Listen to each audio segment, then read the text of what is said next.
Welcome once again to Mr. Hallelujah Maths class. We are asked to factorize 16a squared minus 9b. What do we do? 16a squared minus 9b squared. What do we do? Okay, 16 can be written as 4 squared multiplying a squared minus 3. 9 can be written as 3 squared b squared.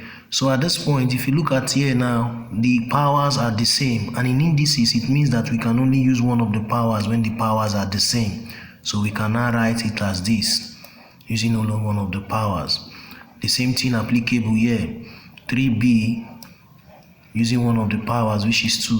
At this point now, this is now difference of 2 squared, so we are going to represent it as that, 4a minus 3b into 4a plus 3b.